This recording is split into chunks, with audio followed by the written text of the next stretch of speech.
আল্লাহ বলছেন, পৃথিবীর সমস্ত মানুষ কান খাড়া করো খড়গোশের মতন, এবং কান খাড়া করে আমার দিকে নজর করো, আমার দিকে নজর করে জেনে নাও জান্নাতুল ফেরদাউসে তোমরা কারা কারা যেতে চাও।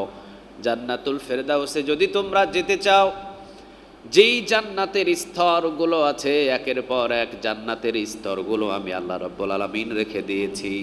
শহীদদেরকে এক স্তর জান্নাতে রাখা হবে, নামাজীদেরকে এক রকমের জান্নাতের স্তরে রাখা হবে, রোজাদার যারা ব্যক্তি তাদেরকে জান্নাতের এক রকমের স্তরে রাখা হবে, দানবীর যারা তাদেরকে জান্নাতের এক একটা স্তরে রেখে দেওয়া হবে। আর জান্নাতুল ফেরদাউস এটা হলো সর্বোত্তম স্তর। সুবহানাল্লাহ বলেন। যার উপরে আর কোনো জান্নাত নাই, যার উপরে আর কোনো সম্মান নাই, এটাই হলো সর্বশ্রেষ্ঠ সম্মানিত জান্নাত, জান্নাতুল ফেরদাউসে। কান খাড়া করে শোনো, জান্নাতুল ফেরদাউসে কারা কারা যেতে চাও, জান্নাতুল ফেরদাউসে কারা কারা প্রবেশ করতে চাও। যারা যারা জান্নাতুল ফেরদাউসে প্রবেশ করতে চাও, জমিনের ভিতরে দুইটা কাজ করা শুরু করে দাও। সুবহানাল্লাহ বলেন। তাহলে জান্নাতুল ফেরদাউসে আমরা সবাই যেতে চাই কি চাই না বলেন তো দেখি? সবাই চায়, এর ভিতরে কোনো সন্দেহ? জান্নাতুল ফেরদাউসে যদি যেতে চাও, তাহলে দুইটা আমলের কথা বলে দিয়েছেন, আওয়াজ দিয়ে বলেন তিনি কে? দুইটা কাজ করো আর হাসতে হাসতে বিনা হিসাবে জান্নাতুল ফেরদাউসে প্রবেশ করো। ওয়াদাটা কার? আরেকটু জুড়ে বলেন। আল্লাহ রাব্বুল আলামিন এখন বলছেন ৮ নম্বর আয়াতে, খালিদিনা ফিহা লা ইয়াবগুনা আনহা হিওয়ালা।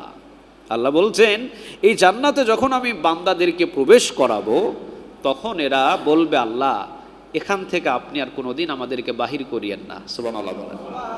তাদের কোনো বাড়ির কথা স্মরণ থাকবে না, তাদের কত দুনিয়াবি কোনো বন্ধুর কথা স্মরণ থাকবে না, দুনিয়াবি কোনো নাজ নিয়ামতের কথা স্মরণ থাকবে না, দুনিয়ার কোনো ধরনের কোনো আত্মীয় স্বজনের কথা স্মরণ থাকবে না। কারণ জান্নাতুল ফেরদাউস এমন একটা নিকট স্থান, আল্লাহ রাব্বুল আলামিনের একদম কাছাকাছি। সুবহানাল্লাহ বলেন। এমন জান্নাতুল ফেরদাউসে তাদেরকে আল্লাহ রাব্বুল আলামিন প্রবেশ করিয়ে দিবেন। তারা আল্লাহ রাব্বুল আলামিনের কাছে আরজি করবেন, রব্বে কারীম, জান্নাতুল ফেরদাউস থেকে আপনি কোনোদিন আমাদেরকে বহিষ্কার করিয়েন না, কোনোদিন আমাদেরকে বাহির করিয়েন না। আল্লাহ রাব্বুল আলামিনও ঘোষণা দিয়ে দিবেন, বান্দারে জান্নাতুল ফেরদাউসে যারা একবার জায়গা পেয়েছে, জান্নাতুল ফেরদাউসে যারা একবার আসার সুযোগ পেয়েছে, আবাদ আবাদ পর্যন্ত তারা সেখানেই থাকবে, কোনো দিনের জন্য এই জায়গা থেকে, নিয়ামত থেকে তারা বঞ্চিত হবে না। জান্নাতুল ফেরদাউস হলো এমন একটা জায়গা, এমন একটা স্থান যে জান্নাতীরাও পর্যন্ত জান্নাতুল ফেরদাউসে যাওয়ার জন্য আশা করবে। সুবহানাল্লাহ বলেন। চিন্তা করে দেখেন জান্নাতুল ফেরদাউসটা কত ভিআইপি একটা এরিয়া। যেমন মসজিদের নিচতলা এবং মসজিদের উপরতলা, মসজিদের নিচতলায় মনে করেন এসি আছে, উপরতলায় এসি নাই, গ্রীষ্মের প্রচণ্ড গরম পড়ছে, মসজিদে টিকায় খুব কষ্টকর হয়ে গেছে, এর ভিতরে নিচতলা এসি আছে, উপরতলা এসি নাই। আচ্ছা বলেন তো, নিচতলা যদি মুসল্লিতে ফিলাপ হয়ে যায় আর যদি না ঢোকা যায়, উপরতলার মুসল্লিরা একটু হলেও কি আফসোস করবে না, ইস যদি এসির ভিতরে ঢুকতে পারতাম? কথা বলেন না কেন? যারা এইরকম মসজিদে যান মাঝে মাঝে, ধরেন নিচতলা এসি উপরতলা এসি নাই, তখন নিচতলা ঢোকার জন্য চেষ্টা করেছেন, গেট লক, আর ঢুকতে পারতেছেন না, উপরতলায় যখন যান তখন মনটা কি ভালো হয়? কথা বলেন না, ভালো হয়? তখন মনটা হয় যে আরেকটু আগে আসলে তো আমি নিচে জায়গা পাইতাম, আর এসির সুন্দর ঠান্ডা বাতাসে বসে বসে নসিহতগুলো শুনতে পারতাম, ঘাম আর আমার ঝরতো না। তাহলে বোঝা গেল মসজিদ উপরতলা এবং নিচতলা দুইটাই, কিন্তু নিচতলায় ঢুকতে না পারায় যে একটা কষ্ট, যে একটা চিন্তা ভাবনা, ওই চিন্তা ভাবনাটা জান্নাতীদের ভিতরে থাকবে। যারা জান্নাতুল ফেরদাউসে যেতে পারবে না, নিচের স্থানগুলোতে থাকবে, ওরা এই চিন্তা করবে, ইস যদি জান্নাতুল ফেরদাউসে যেতে পারতাম, তাহলে ভিআইপি ভিআইপি নবী রাসূলদের সাথে উঠা বসা করতে পারতাম। চিৎকার দিয়ে বলেন আল্লাহু আকবার। যেই জান্নাতুল ফেরদাউসের সাথে সম্পর্ক থাকবেন আবু বকরের, যেই জান্নাতুল ফেরদাউসের সাথে সম্পর্ক থাকবেন ওমরের, যেই জান্নাতুল ফেরদাউসের সাথে সম্পর্ক থাকবেন বেলাল রাদিয়াল্লাহু তাআলা আনহুর, যে জান্নাতুল ফেরদাউসের সাথে সম্পর্ক থাকবেন সুমাইয়া রাদিয়াল্লাহু তাআলা আনহার, সুবহানাল্লাহ বলেন। যেই জান্নাতুল ফেরদাউসের সাথে সম্পর্ক থাকবেন খালিদ বিন ওয়ালিদের, যেই জান্নাতুল ফেরদাউসের সাথে সম্পর্ক থাকবেন খাব্বাব রাদিয়াল্লাহু তাআলা আনহুর, যেই জান্নাতুল ফেরদাউসের সাথে সম্পর্ক থাকবেন হযরত আম্মার রাদিয়াল্লাহু তাআলা আনহুর। ওয়ারিদা নাফসিহি ওয়া জিনাতা আরশিহি ওয়া মিদাদ কালিমাতি। সবাই পড়েন লাকাল হাম বিল কোরআন, লাকাল হাম বিল ইসলাম, লাকাল হাম বিআসমাইক হুয়া লাকা বিহি সাম্মাইতুহু, লাকাল হাম ইয়া রব কামা ইয়ানবাগি লিজালালি ওয়াজহিক ওয়া আযীমি সুলতানিক। প্রশংসাগুলো আমরা করলাম কার? আমরা সব জায়গায় প্রশংসাগুলো করব কার? আল্লাহ যেন আমাদের সবাইকে তার প্রশংসনীয় গোলাম হিসাবে কবুল করে। আল্লাহ আমাদের জন্য একটা সোজা পথ, সোজা রাস্তা আমাদেরকে দেখিয়েছেন। পৃথিবীতে অসংখ্য রাস্তা আছে, যেমন আপনাদের চরমজলিশপুর আসার জন্য কি রাস্তার কোনো অভাব আছে? ফেনী থেকে যদি কেউ রওনা দেয় তাহলে দাগনভূঞা হয়েও আসতে পারবে, কথা বলেন না কেন? এরপরে যদি কুটিরহাট দিয়ে আসে তারপরেও এখানে আসতে পারবে। আবার যদি গ্রামের ভিতর দিয়ে আসে তারপরেও আসতে পারবে। বিভিন্ন রাস্তা, কিন্তু টার্গেট হলো আমাদের চরমজলিশপুর। আসার রাস্তা কিন্তু বিভিন্ন। আল্লাহ সুবহানাহু ওয়া তাআলা বলছেন, জান্নাতে যাওয়ার জন্য আমি তোমাদেরকে মাত্র একটা রাস্তা দিয়েছি। সুবহানাল্লাহ বলেন। জান্নাতে যাওয়ার জন্য কিন্তু বিভিন্ন রাস্তা নাই। জান্নাতে যাওয়ার জন্য রাস্তা মূলত কয়টা? একটা। সেটা হলো ইহদিনাস সিরাতাল মুস্তাকিম। সেটা হলো তোমাদের সরল সোজা জান্নাতে যাওয়ার পথ। এটাই হলো কোরআন এবং হাদিস। সুবহানাল্লাহ বলেন। কোরআন এবং হাদিসের বাহিরে যদি কেউ জান্নাতে যাওয়ার রাস্তা খুঁজে, বুঝে নিতে হবে সেটা ভুল রাস্তা, সেটা সঠিক কোনো রাস্তা নয়। এটা হলো প্রত্যেক মুমিন, নর এবং নারী সবাইকে জানতে হবে এবং জানা দরকার। ইতিহাসে আমরা যতটুকু জেনেছি, সমস্ত সাহাবী বলেন, সাহাবীদের স্ত্রী বলেন, ছেলে বলেন, মেয়ে বলেন, এবং গরিব বলেন, ধনী বলেন, নবীর জামানায়ও সমস্ত মানুষগুলো তারা এই কোরআন এবং হাদিসের রাস্তা ধরেই জান্নাতে অংশগ্রহণ করেছেন। ঠিক না বে ঠিক? নাকি আপনাদের কাছে আলাদা কোনো রাস্তা আছে? আছে, জানা আছে নাকি? তাহলে জান্নাতে যাওয়ার জন্য আমাদের কাছে রাস্তা আজকে জানলাম কয়টা? একটা। সেটা হলো সরল সোজা কোরআন এবং হাদিসের পথ। এর ভিতরে কোনো সন্দেহ নেই। আল্লাহ যেন ওই পথে আমাদেরকে চলার তৌফিক দান করে। আরেকবার বলেন আমিন। কোরআন এমন একটা গ্রন্থ যে কোরআনের ভিতর আল্লাহ সুবহানাহু ওয়া তাআলা 114টা সূরা দিয়েছেন। কয়টা? 114টা। এবং এই 114টা সূরার ব্যাখ্যা হিসাবে আল্লাহ অসংখ্য হাদিস দিয়েছেন। দুইটাই ওহী, কোরআন ওহী, হাদিস ওহী। একটা ওহী মাতলু আর একটা হলো ওহীয়ে গায়রে মাতলু। দুইটাই ওহী আল্লাহ সুবহানাহু ওয়া তাআলার পক্ষ থেকে। তো জান্নাতের পথ যেহেতু আমাদের একটা, সেটা হলো সরল সোজা জান্নাতে যাওয়ার পথ। আল্লাহ রাব্বুল আলামিন 114টা সূরা নাজিল করে এর ভিতরে আরেকটা সূরা দিয়েছেন। সূরাটার নাম হলো সূরা কাফ। সূরাটার নাম কি? কাফ। এই সূরা কাফের 107 নম্বরে আল্লাহ রাব্বুল আলামিন পৃথিবীর মানুষদেরকে বলছেন 107 নম্বর আয়াতে। সূরা কাফের কত নম্বর আয়াত? 107 নম্বর আয়াত। যে তোমরা কারা কারা জান্নাতে যাওয়ার জন্য ইচ্ছা পোষণ করতেছো, তাড়াতাড়ি প্রস্তুতি গ্রহণ করো। সুবহানাল্লাহ বলেন। জান্নাতে যাওয়ার জন্য আমাদের সবার ইচ্ছা আছে কি নাই বলেন তো দেখি? জাহান্নামে যাওয়ার জন্য কারো ইচ্ছা আছে? জান্নাতে যাওয়ার জন্য আমাদের সকলের ইচ্ছা। জান্নাতে সবাই যাবে 100%, এটার ভিতরে কোনো ভুল নাই, যদি তার ঈমান থাকে। কি থাকে? ঈমান। ঈমানটা হলো বড় দামি জিনিস। যার ঈমান আছে তার সব আছে, যার ঈমান নাই তার কোনো কিছু নাই। ঈমান হলো সারা পৃথিবীর চাইতে দামি জিনিস। যার ঈমান আছে তার জন্য জান্নাতের ব্যবস্থা করে রেখে দিয়েছেন তিনি কে? এত দামি একটা জিনিস যার নামটা হলো ঈমান। ঈমানের আবিধানিক অর্থ হলো চূড়ান্ত বিশ্বাসী, মানে বিশ্বাস করা। আপনার ভিতরে বিশ্বাস থাকতে হবে। বিশ্বাস যদি না থাকে সেখানে কোনো ঈমান থাকবে না। আর বিশ্বাস করতে হবে কোন জিনিস? যে আল্লাহ এক। সুবহানাল্লাহ বলেন। এটাকে বিশ্বাস করতে হবে আপনাকে। আল্লাহ কয়জন? সবাই বলেন না কয়জন? নাকি আল্লাহর ছেলে আছে, মেয়ে আছে, বিবি আছে? কিছু নাই, আমার মালিক একজন। এটা চূড়ান্ত বিশ্বাস অন্তরে আপনার থাকতে হবে।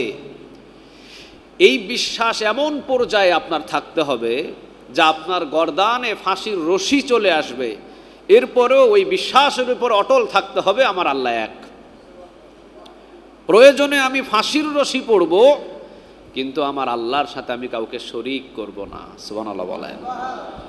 তাহলে এই বিশ্বাসটা মৃত্যু পর্যন্ত চলে যাবে, তারপরও বিশ্বাস কখনো বিন্দু পরিমাণ ভাঙা যাবে না। এটার নামই হলো ঈমান। আল্লাহ রাব্বুল আলামিন এই কথাটাই বলছেন, ইন্নাল্লাযীনা আমানু ওয়া আমিলুস সলিহাতি কানাত লাহুম জান্নাতুল ফিরদাউসি নুজুলা। বলেন কথাটা কার? আল্লাহ বলছেন, পৃথিবীর সমস্ত মানুষ কান খাড়া করো খরগোশের মতন, এবং কান খাড়া করে আমার দিকে নজর করো। আমার দিকে নজর করে জেনে নাও জান্নাতুল ফেরদাউসে তোমরা কারা কারা যেতে চাও। জান্নাতুল ফেরদাউসে যদি তোমরা যেতে চাও, যেই জান্নাতের স্তরগুলো আছে, একের পর এক জান্নাতের স্তরগুলো আমি আল্লাহ রাব্বুল আলামিন রেখে দিয়েছি। শহীদদেরকে এক স্তর জান্নাতে রাখা হবে, নামাজীদেরকে এক রকমের জান্নাতের স্তরে রাখা হবে, রোজাদার যারা ব্যক্তি তাদেরকে জান্নাতের এক রকমের স্তরে রাখা হবে, দানবীর যারা তাদেরকে জান্নাতের এক একটা স্তরে রেখে দেওয়া হবে। আর জান্নাতুল ফেরদাউস এটা হলো সর্বোত্তম স্তর। সুবহানাল্লাহ বলেন। যার উপরে আর কোনো জান্নাত নাই, যার উপরে আর কোনো সম্মান নাই, এটাই হলো সর্বশ্রেষ্ঠ সম্মানিত জান্নাত, জান্নাতুল ফেরদাউসে। কান খাড়া করে শোনো, জান্নাতুল ফেরদাউসে কারা কারা যেতে চাও? জান্নাতুল ফেরদাউসে কারা কারা প্রবেশ করতে চাও? যারা যারা জান্নাতুল ফেরদাউসে প্রবেশ করতে চাও, জমিনের ভিতরে দুইটা কাজ করা শুরু করে দাও। সুবহানাল্লাহ বলেন। তাহলে জান্নাতুল ফেরদাউসে আমরা সবাই যেতে চাই কি চাই না বলেন তো দেখি? সবাই চায়, এর ভিতরে কোনো সন্দেহ? জান্নাতুল ফেরদাউসে যদি যেতে চাও তাহলে দুইটা আমলের কথা বলে দিয়েছেন, আওয়াজ দিয়ে বলেন তিনি কে? দুইটা কাজ করো আর হাসতে হাসতে বিনা হিসাবে জান্নাতুল ফেরদাউসে প্রবেশ করো। ওয়াদাটা কার? আরেকটু জুড়ে বলেন। আল্লাহ রাব্বুল আলামিন এখন বলছেন ৮ নম্বর আয়াতে, খালিদিনা ফিহা লা ইয়াবগুনা আনহা হিওয়ালা। আল্লাহ বলছেন, এই জান্নাতে যখন আমি বান্দাদেরকে প্রবেশ করাবো তখন এরা বলবে, আল্লাহ এখান থেকে আপনি আর কোনোদিন আমাদেরকে বাহির করিয়েন না। সুবহানাল্লাহ বলেন। তাদের কোনো বাড়ির কথা স্মরণ থাকবে না, তাদের কত দুনিয়াবি কোনো বন্ধুর কথা স্মরণ থাকবে না, দুনিয়াবি কোনো নাজ নিয়ামতের কথা স্মরণ থাকবে না, দুনিয়ার কোনো ধরনের কোনো আত্মীয় স্বজনের কথা স্মরণ থাকবে না। কারণ জান্নাতুল ফেরদাউস এমন একটা নিকট স্থান, আল্লাহ রাব্বুল আলামিনের একদম কাছাকাছি। সুবহানাল্লাহ বলেন। এমন জান্নাতুল ফেরদাউসে তাদেরকে আল্লাহ রাব্বুল আলামিন প্রবেশ করিয়ে দিবেন। তারা আল্লাহ রাব্বুল আলামিনের কাছে আরজি করবেন, রব্বে কারীম জান্নাতুল ফেরদাউস থেকে আপনি কোনোদিন আমাদেরকে বহিষ্কার করিয়েন না, কোনোদিন আমাদেরকে বাহির করিয়েন না। আল্লাহ রাব্বুল আলামিনও ঘোষণা দিয়ে দিবেন, বান্দারে জান্নাতুল ফেরদাউসে যারা একবার জায়গা পেয়েছে, জান্নাতুল ফেরদাউসে যারা একবার আসার সুযোগ পেয়েছে, আবাদ আবাদ পর্যন্ত তারা সেখানেই থাকবে। কোনো দিনের জন্য এই জায়গা থেকে, নিয়ামত থেকে তারা বঞ্চিত হবে না। জান্নাতুল ফেরদাউস হলো এমন একটা জায়গা, এমন একটা স্থান যে জান্নাতীরাও পর্যন্ত জান্নাতুল ফেরদাউসে যাওয়ার জন্য আশা করবে। সুবহানাল্লাহ বলেন। চিন্তা করে দেখেন জান্নাতুল ফেরদাউসটা কত ভিআইপি একটা এরিয়া। যেমন মসজিদের নিচতলা এবং মসজিদের উপরতলা। মসজিদের নিচতলায় মনে করেন এসি আছে, উপরতলায় এসি নাই, গ্রীষ্মের প্রচণ্ড গরম পড়ছে, মসজিদে টিকায় খুব কষ্টকর হয়ে গেছে, এর ভিতরে নিচতলা এসি আছে, উপরতলা এসি নাই। আচ্ছা বলেন তো, নিচতলা যদি মুসল্লিতে ফিলাপ হয়ে যায় আর যদি না ঢোকা যায়, উপরতলার মুসল্লিরা একটু হলেও কি আফসোস করবে না, ইস যদি এসির ভিতরে ঢুকতে পারতাম? কথা বলেন না কেন? যারা এইরকম মসজিদে যান মাঝে মাঝে, ধরেন নিচতলা এসি উপরতলা এসি নাই, তখন নিচতলা ঢোকার জন্য চেষ্টা করেছেন, গেট লক, আর ঢুকতে পারতেছেন না, উপরতলায় যখন যান তখন মনটা কি ভালো হয়? কথা বলেন না, ভালো হয়? তখন মনটা হয় যে আরেকটু আগে আসলে তো আমি নিচে জায়গা পাইতাম, আর এসির সুন্দর ঠান্ডা বাতাসে বসে বসে নসিহতগুলো শুনতে পারতাম, ঘাম আর আমার ঝরতো না। তাহলে বোঝা গেল মসজিদ উপরতলা এবং নিচতলা দুইটাই, কিন্তু নিচতলায় ঢুকতে না পারায় যে একটা কষ্ট, যে একটা চিন্তা ভাবনা, ওই চিন্তা ভাবনাটা জান্নাতীদের ভিতরে থাকবে। যারা জান্নাতুল ফেরদাউসে যেতে পারবে না, নিচের স্থানগুলোতে থাকবে, ওরা এই চিন্তা করবে, ইস যদি জান্নাতুল ফেরদাউসে যেতে পারতাম তাহলে ভিআইপি নবী রাসূলদের সাথে উঠা বসা করতে পারতাম। চিৎকার দিয়ে বলেন আল্লাহু আকবার। যেই জান্নাতুল ফেরদাউসের সাথে সম্পর্ক থাকবেন আবু বকরের, যেই জান্নাতুল ফেরদাউসের সাথে সম্পর্ক থাকবেন ওমরের, যেই জান্নাতুল ফেরদাউসের সাথে সম্পর্ক থাকবেন বেলাল রাদিয়াল্লাহু তাআলা আনহুর, যেই জান্নাতুল ফেরদাউসের সাথে সম্পর্ক থাকবেন সুমাইয়া রাদিয়াল্লাহু তাআলা আনহার, সুবহানাল্লাহ বলেন। যেই জান্নাতুল ফেরদাউসের সাথে সম্পর্ক থাকবেন খালিদ বিন ওয়ালিদের, যেই জান্নাতুল ফেরদাউসের সাথে সম্পর্ক থাকবেন খাব্বাব রাদিয়াল্লাহু তাআলা আনহুর, যেই জান্নাতুল ফেরদাউসের সাথে সম্পর্ক থাকবেন হযরত আম্মার রাদিয়াল্লাহু তাআলা আনহুর। এখন আপনারা বলবেন হুজুর জান্নাতুল ফেরদাউস যে আল্লাহ রাব্বুল আলামিন কাকে দিবেন সেটা তো আল্লাহ ডিল করবেন, আল্লাহ সিদ্ধান্ত নেবেন। আপনি একে একে সমস্ত সাহাবীর নাম বলছেন, এরা যে জান্নাতুল ফেরদাউস পাবে এটার দলিল কোথায় থেকে নিয়ে আসলেন? আমি বললাম আল্লাহ রাব্বুল আলামিন নিজেই দলিল দিয়ে দিয়েছেন। আল্লাহ যেহেতু বলেছেন ইন্নাল্লাযীনা আমানু ওয়া আমিলুস সালিহাত, দুইটা নেক আমল যারা করবে তাদেরকে আমি জান্নাতুল ফেরদাউসের জায়গা দান করে দিব। যাদের নাম বললাম তাদের এই দুইটা আমল সবচাইতে বেশি ছিল। তাহলে দুইটা আমল যারা করবে তারা জান্নাতুল ফেরদাউসে স্থান দান করবেন। তিনি কে?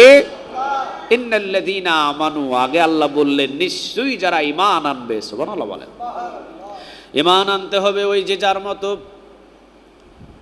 ফেরাউন এবং ফেরাউনের বিবি আসিয়া, যখন আসিয়া বললেন, প্রকাশ হয়ে গেল, আসিয়া যখন বললেন আমি মুসা আলাইহিস সালামের রবের প্রতি ঈমান এনেছি। সুবহানাল্লাহ বলেন।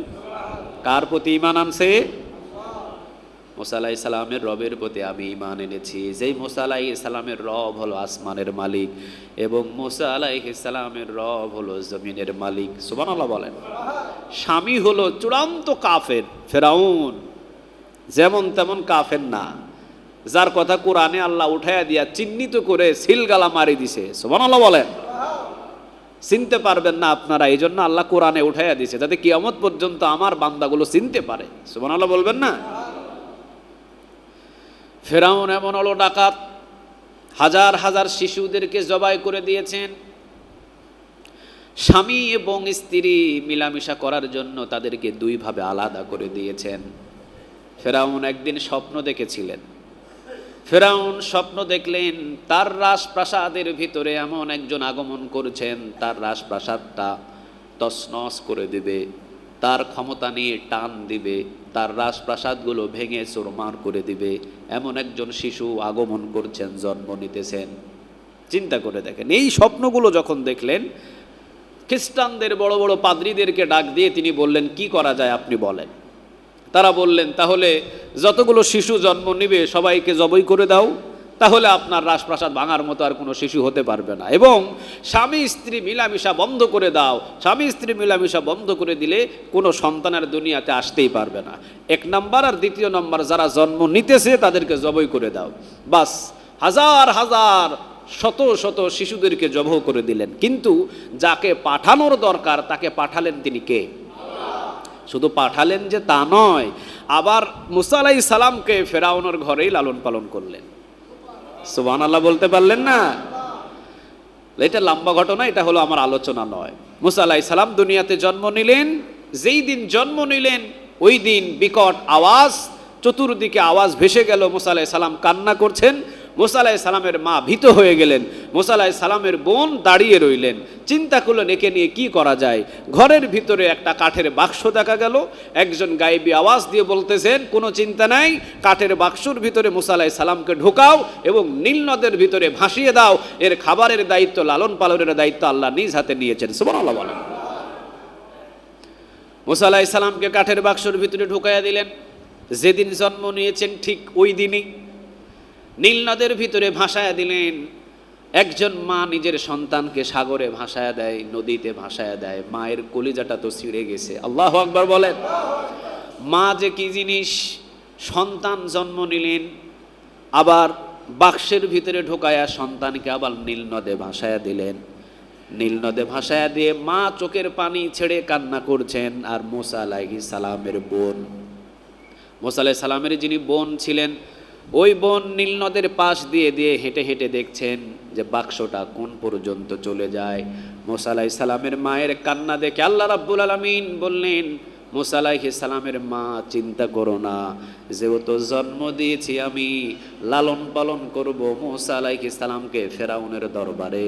আর মুসা আলাইহিস সালামের যে হক আছে তোমার স্তন থেকে দুধ পান করা, তোমার দুধ পান করায় আমি আল্লাহ তাকে বড় করাবো। আসিয়া আলাইহিস সালাম ফেরাউনের স্ত্রী, তিনি দেখতে পেলেন একটা বাক্স যায়, দৌড় দিয়ে সেখানে কয়েকজনকে পাঠালেন। এনে দেখা গেল যে সাদের চাইতেও সুন্দর বাক্সের ভিতরে একটা পুত্র সন্তান। চিৎকারে দিয়ে পড়েন আল্লাহু আকবার। তিনি নিয়ে গেলেন রাজ দরবারে এবং বললেন যে এটাকে আমি লালন পালন করব। মুসা আলাইহিস সালামের বোন দূর থেকে দেখতেছেন কাহিনীটা। মুসা আলাইহিস সালামের বোনও যখন দেখলেন যে বিকট আকারে কান্নাকাটি হচ্ছে, মুসা আলাইহিস সালামের বোন দাঁড়িয়ে আছেন পাশে। তারা বললেন এই সন্তানের কান্না বন্ধ করতে কে পারবে? মুসা আলাইহিস সালামের বোন বললেন, আমার কাছে একজন দাসী আছে, আপনারা অনুমতি দিলে ওনাকে নিয়ে আসবো, উনি আসলেই আপনাদের এই সন্তানের কান্না বন্ধ হয়ে যাবে। সুবহানাল্লাহ বলেন। মুসা আলাইহিস সালামের বোনকে অনুমতি দেওয়া হলো, যাও তাকে নিয়ে আসো। দৌড় দিয়ে মুসা আলাইহিস সালামের মাকে বললেন, তার বোন, আম্মাজান তাড়াতাড়ি চলেন, সন্তান তো মুসা আলাইহিস সালাম আমাদের ভাই রাজ দরবারে স্থান পেয়ে গেছে, আপনি যাবেন এবং সেখানে গেলে আপনার কুলে লালন পালন করার জন্য হয়তো একটা ব্যবস্থা হয়ে যাবে। সুবহানাল্লাহ বলবেন না? মুসা আলাইহিস সালামের মা তাড়াতাড়ি করে আসলেন। মুসা আলাইহিস সালামকে যখন কুলে নিলেন, কান্না বন্ধ হয়ে গেল। কান্না বন্ধ হয়ে গেল। মুসা আলাইহিস সালাম কান্না যখন বন্ধ হলো, স্তনে মুখ যখন লাগায়া দিলেন, তৃপ্তি সহকারে দুধ পান করলেন। ফেরাউন বললেন, এই সন্তানকে লালন পালন করার দায়িত্ব আপনাকে দিয়ে দিলাম। ইশারাটা কার বলেন তো দেখি? আল্লাহ যদি কাউরে রাখতে চায়, পৃথিবীর কারো কি ক্ষমতা আছে তাকে সরাতে পারে? দেখেন, যে শত্রু হবে মুসা আলাইহিস সালাম সেই দরবারে লালন পালন হলেন। শেষ পর্যন্ত মুসা আলাইহিস সালাম বড় হয়ে গেলেন। লম্বা ঘটনা। মুসা আলাইহিস সালাম এক আল্লাহর যখন দাওয়াত দেওয়া শুরু করলেন, আসিয়া আলাইহিস সালাম ফেরাউনের স্ত্রী এটাকে কবুল করে নিলেন। তিনি বললেন, মুসা আলাইহিস সালামের রবের প্রতি আমি ঈমান আনলাম। সুবহানাল্লাহ বলেন। আর ফেরাউন এইদিকে বললেন, আনা রব্বুকুমুল আলা, আমি রব। ফেরাউন আবার দাবি করলেন, আমি রব, আমি হলাম খোদা, আমি হলাম আল্লাহ, আমি হলাম সব কিছুর মালিক আমি। আসিয়া আলাইহিস সালামকে বললেন, এই আসিয়া, তুই আমাকে রব হিসাবে মান। আসিয়া আলাইহিস সালাম বললেন, না, আমি আপনাকে রব হিসাবে মানব না, আমি মুসা আলাইহিস সালামের রবকে মানি, যাকে রব হিসাবে মানি, যিনি জীবন দেওয়ারও মালিক, জীবন নেওয়ারও মালিক। সুবহানাল্লাহ বলেন। সব কিছুর মালিক একজন, আওয়াজ দিয়ে বলেন তো তিনি কে? যখন এইরকম ঘটনা আসলো, ফেরাউন চিন্তা করলেন, আমার ঘরের ভিতরেই আমার বিরোধিতা, তাহলে তাকে তো আস্ত রাখা যায় না, জেলখানায় বন্দি করো। জেলখানার ভিতরে বন্দি করা হলো। জেলখানার ভিতরে বন্দি করলেন। জেলখানার ভিতরে বন্দি করার পরও আল্লাহ রাব্বুল আলামিনের দিক থেকে আসিয়া আলাইহিস সালামকে ফিরানো সম্ভব নয়।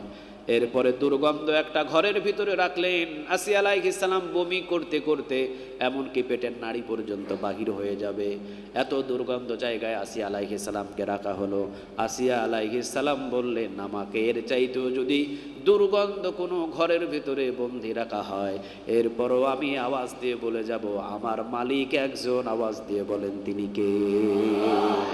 এরপরও আমি ফেরাউনের কাছে মাথা নত করব না। সুবহানাল্লাহ বলবেন না? ফেরাউন চিন্তা করলো, ঠিক আছে, কাঠের উপরে প্যারাক মারা হলো। প্যারাকগুলো যখন মারা হলো, এই বড় বড় প্যারাক, এই বড় বড় প্যারাকগুলো যখন কাঠের ভিতরে মারা হলো, প্যারাকগুলো ভেদ করে উপরের দিকে যখন বাহির হয়ে গেল, হাজার হাজার প্যারাক মারার পর ওই জায়গার উপরে আসিয়া আলাইহিস সালামকে শোয়া দেওয়া হলো। পিঠের ভিতর দিয়ে পুরা শরীর দিয়ে এক একটা প্যারাক ঢুকে গেল, আর আসিয়া আলাইহিস সালামের শাহাদাত খুব নিকটে যখন চলে আসলো, তখন আসিয়া আলাইহিস সালাম বলেন, আল্লাহ তোমার পাশে আমার জন্য একটা জান্নাতে ঘর বানায় দিও।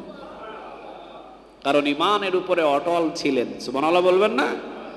লম্বা ঘটনা, ইমানের উপর অটল ছিলেন আসিয়া আলাইহিস সালাম। শুধু রব্বে কারিমের কাছে বললেন, রব্বে কারিম, আমার জন্য দুনিয়াবি কোনো ঘরের দরকার নাই, তবে আমি যে তোমাকে বিশ্বাস করেছি, তুমি ছাড়া কোনো রব নাই, তুমি ছাড়া কোনো ইলাহ নাই, রব্বে কারিম, পৃথিবীর কোনো চাওয়া আমার নাই, একটা চাওয়া হলো তোমার কাছে, তোমার পাশে আমাকে একটা জান্নাতে ঘর বানাইয়া দিও।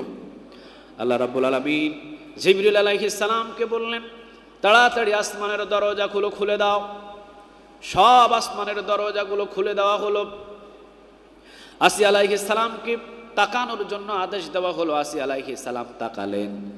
জিবরিল আলাইহিস সালাম বললেন, আসিয়া রে, আপনি জমিনের ভিতরে জান্নাতে আল্লাহ রাব্বুল আলামিনের পাশে ঘর চেয়েছেন, আপনি চেয়েছেন জমিনের ভিতরে, চাইতে দেরি হয়েছে। আপনার জন্য ঘর নির্মাণ করতে এবং জান্নাতে আল্লাহর পাশে ঘর বানাতে দেরি করেন না। আওয়াজ দিয়ে বলেন, তিনি কে? ঘর তৈরি হয়ে গেছে আপনার জন্য, আপনার জন্য জান্নাতের নিয়ামত ব্যবস্থা তৈরি হয়ে গেছে। আপনি জান্নাত দেখেন এবং পরওয়াজ করে আপনার রুহটাকে বাহির করে নিয়ে আসা হবে। চিৎকার দিয়ে বলেন আল্লাহু আকবার। জান্নাত দেখতে দেখতে মৃত্যু দান করলেন। আওয়াজ দিয়ে বলেন, তিনি কে? কি থাকার জন্য? ঈমান। কি থাকার জন্য বলেন তো দেখি? ঈমান। মানে সে বিশ্বাস করেছিল একজন রব আছে, তিনি কে? ফেরাউন বহু চেষ্টা করছে তাকে কবজা করার জন্য, কিন্তু ফিরাতে কখনো পারে। আসিয়া আলাইহিস সালামের একজন মেয়ে ছিলেন, মেয়েটা ছিলেন বাবার মতোই কাফের। আসিয়া আলাইহিস সালাম মেয়েটা ছিলেন কিন্তু বাবার মতোই কাফের। আসিয়া আলাইহিস সালামের মেয়ে যখন একটা দাসী, দাসীটা যখন মেয়েটার চুলগুলো সুন্দর করে আঁচড়ে দেয়, চুলগুলো আঁচড়াতে আঁচড়াতে চিরুনিটা যখন হাত থেকে পড়ে গেছে, তখন আল্লাহ রাব্বুল আলামিনের নাম নিয়েছেন, আবার বিসমিল্লাহ বলে তুলে নিয়েছেন। কি বলে উঠাইছে? কথা বলেন, কি বলে? মানে কার নামে শুরু করলাম? আল্লাহর নামে শুরু করলাম। ফেরাউনের মেয়ে মানে আসিয়ার সন্তান এ চিন্তা করতেছে, বিসমিল্লাহ মানে তো আল্লাহর নামে শুরু করা। সে জিজ্ঞাসা করতেছে, কি ব্যাপার, তুমি আমার বাবাকে রব হিসাবে মানো না? তার দাসী বলে, না, আমি তোমার বাবাকে রব হিসাবে মানি না। আমি মূসা আলাইহিস সালামের রব, যিনি আসমানের মালিক এবং জমিনের মালিক, তাকে আমি রব হিসাবে মানি, তাকে আমি খোদা হিসাবে মানি। চিৎকার দিয়ে পড়েন আল্লাহু আকবার। তাড়াতাড়ি করে মেয়ে তার বাবার কাছে নালিশ দিলেন। বাহিরে মানুষদের বিচার করার দরকার কি? আপনার ঘরেই তো আপনার বিরোধিতা লুকায় আছে। কে? আমার দাসী। দাসীকে টেনে নিয়ে আনা হলো। দাসীর সামনে বড় একটা ড্যাগ বলেন, অথবা বড় একটা পাতিল বলেন, অথবা বড় ধরনের একটা যা বলেন, যেখানে মানুষ ভাজা যায়, কাবাব বানানো যায়, কিমা বানানো যায়, এইরকম বড় একটা কড়াইয়ের ভিতরে জ্বলন্ত তেল টকবক টকবক করালেন। এরপরে ফেরাউন বললেন, দাসী, এই যে টকবকে তেল, যদি তুই আমাকে রব হিসাবে মেনে নিস, তাহলে তেল থেকে তোকে আমি বাঁচায়া দেব। আর তুই যদি ওই আল্লাহর উপরে ঈমান নিয়ে আসিস, তুই সহ তোর যে 3টা বাচ্চা আছে, 3টা বাচ্চা সহ তেলের ভিতরে জ্বালায়া দিব, পোড়ায়া দিব। দাসী বললেন, ফেরাউন রে, তেলের ভিতরে জ্বলতে রাজি আছি, কিন্তু একজনের উপরে ঈমান হারাতে রাজি নাই। আওয়াজ দিয়ে বলেন, তিনি কে? সাথে সাথে 2জন সন্তানকে তেলের ভিতরে ফেলে দিলেন। মিনিটও লাগলো না, 30 সেকেন্ডও লাগলো না, কয়েক সেকেন্ডের ভিতরে বাচ্চাগুলো জ্বলে কালো কয়লার মতো কিমা হয়ে গেছে। এখন কুলে আছে কয়টা? একটা সন্তান নিয়ে কুলে আছে, একেবারে নিষ্পাপ, একেবারে 6 মাসের শিশু। এই শিশুটাকে যখন তেলের ভিতরে জ্বালানোর জন্য কুলের থেকে টান দিয়ে নেওয়া হলো, তেলের ভিতরে জ্বালায়া দিবেন, তারপরেও তার মাকে বারবার বলা হচ্ছে এখনো ফেরাউনের উপরে ঈমান আন, আল্লাহর উপর থেকে দূরে সরে যা। কিন্তু সে এমন ঈমানের উপরে বিশ্বাস স্থাপন করেছেন, দুইটা সন্তান চলে গেছে, এরপরেও আল্লাহর উপরে ঈমান অটল আছে। সুবহানাল্লাহ বলেন। কুলের সন্তানটাকে যখন টান দিয়ে নিয়েছেন, মা চিৎকার দিয়ে কান্না শুরু করেছেন। মা যখন কান্না শুরু করেছেন, ছোট্ট এই 6 মাসের শিশুকে তেলের ভিতরে ফেলে দিবেন, তেলের ভিতরে ফেলার আগ মুহূর্তে ওই যে আল্লাহ রাব্বুল আলামিন বলেছেন, মায়ের কুল থেকে 3 জন সন্তানকে আমি 6 মাসের শিশুকে জবান দিয়ে কথা বলার শক্তি দান করেছি। সুবহানাল্লাহ বলেন। 3 জন সন্তান মায়ের কুল থেকে কথা বলেছিলেন। একজন হলেন ইউসুফ আলাইহিস সালামের জামানায়, আরেকজন হলেন হযরত জুরাইস রাদিয়াল্লাহু হযরত জুরাইস রাহমাতুল্লাহি আলাইহির জামানায়, বনি ইসরাইলের একটা ঘটনায়, আর আরেকটা হলো এই ফেরাউনের কাছে। সন্তানটাকে কুল থেকে যখন নামিয়ে নিয়ে তেলের ভিতরে যখন দিবেন, মা যখন কান্না করছেন, মাকে 6 মাসের শিশু সান্ত্বনা দিয়ে বলছেন, মা গো, এই তেলটা তো তেল না, এটা মনে হচ্ছে জান্নাতের একটা নিয়ম। মা কোনো কান্না করো না, কোনো কান্না করো না মা, আমি 6 মাসের শিশু জ্বলে যাইতেছি, এটার উপরে কোনো আপত্তি করো না, কোনো টেনশন করো না, আমি যাইতেছি, আগে তুমি আমার পিছনে পিছনে আসো, তেলের ভিতরে জ্বলতে দেরি হবে, আমি স্বচক্ষে দেখতে পাইতেছি, আল্লাহর জান্নাতে যাওয়া আমাদের কোনো দেরি না। এই 6 মাসের শিশুর জবানে কথা ফোটাইয়া দিলেন, আওয়াজ দিয়ে বলেন তিনি কে? কথা বলা শুরু হলো, 6 মাসের শিশুকেও জ্বালায়া দিল, আবার মাকেও ওই তেলের ভিতরে জ্বালায়া দিল ফেরাউন। এরপরও ঈমানের উপরে অটল ছিলেন একজনের উপরে, তিনি কে বলেন তো দেখি? এই জন্য আল্লাহ রাব্বুল আলামিন বলেছেন, ইন্নাল্লাযীনা আমানু, মানে ঈমান আনতে হবে কার উপরে বলেন? ওয়া আমিলুস সালিহাত, এবং নেক আমল করতে হবে একজন রবকে খুশি করার জন্য। আওয়াজ দিয়ে বলেন তিনি কে?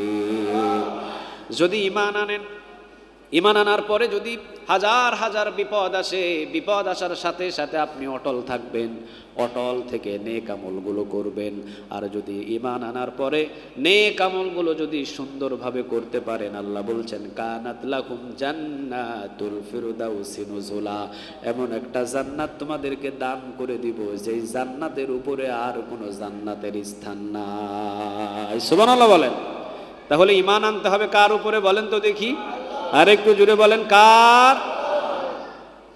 ওই যে সুমাইয়া রাদিয়াল্লাহু তাআলা আনহার কথা বললাম, সুমাইয়া রাদিয়াল্লাহু তাআলা আনহা ঈমান আনলেন।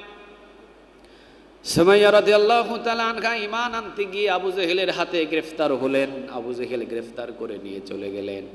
আবু জেহেল বললেন, সুমাইয়া এখনো সময় আছে, ঈমান থেকে দূরে সরে যা, এখনো সময় আছে, ঈমান থেকে দূরে সরে যা, এখনো সময় আছে, আমাদের ধর্ম ত্যাগ করিস না, আমাদের ধর্মের ভিতরে একত্রিত হয়ে যা।